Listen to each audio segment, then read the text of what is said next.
নেপাল তিব্বত সীমান্তে হিমবাহ ধস থেকে সৃষ্ট আকস্মিক বন্যা ও ভূমিধসে মৃতের সংখ্যা বাড়ছে। বিবিসির ভাষ্য অনুযায়ী ২৭ আগস্ট রাত ৯টা পর্যন্ত হালনাগাদের তথ্য মতে নেপালে নিহতের সংখ্যা বেড়ে ৩৫৯ জনে দাঁড়িয়েছে। বৃহস্পতিবার স্থানীয় সময় বিকেল ৫টায় নেপাল পুলিশ এ তথ্য জানায়। এখনও প্রায় ১,০০০ মানুষ নিখোঁজ রয়েছেন।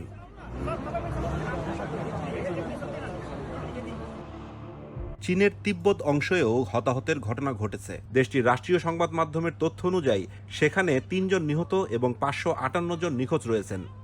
নেপালের কর্মকর্তারা জানিয়েছেন, নিখোঁজ ব্যক্তিদের মধ্যে উল্লেখযোগ্য সংখ্যক বিদেশি নাগরিক রয়েছেন। তাদের মধ্যে ১৭৮ জন ভারতীয়, ১২৭ জন নেপালি, ৬৫ জন মার্কিন এবং ৩৩ জন যুক্তরাজ্যের নাগরিক। নিখোঁজদের মধ্যে সেনা ও পুলিশ সদস্যও রয়েছেন।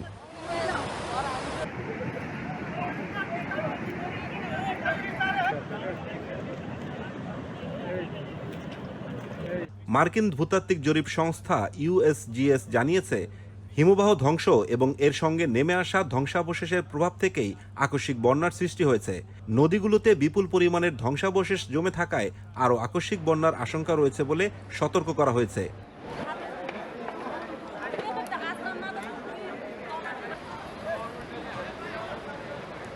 বন্যায় ক্ষতিগ্রস্ত এলাকা পরিদর্শন করেছেন নেপালের প্রধানমন্ত্রী বালেন্দ্র সাহা। বৃহস্পতিবার তিনি নুয়াকোট জেলার বিদুর সহ আশেপাশের কয়েকটি এলাকা ঘুরে দেখেন। এদিকে বন্যা ও ভূমিধসে চীন নেপাল সীমান্তের গুরুত্বপূর্ণ গিরং স্থলবন্দর ব্যাপকভাবে ক্ষতিগ্রস্ত হয়েছে। চীনের তিব্বত ও নেপালের মধ্যে পর্যটন ও যানবাহন চলাচলের অন্যতম প্রধান এই সীমান্ত পথটি দুর্যোগের পর কার্যত বিধ্বস্ত হয়ে পড়েছে।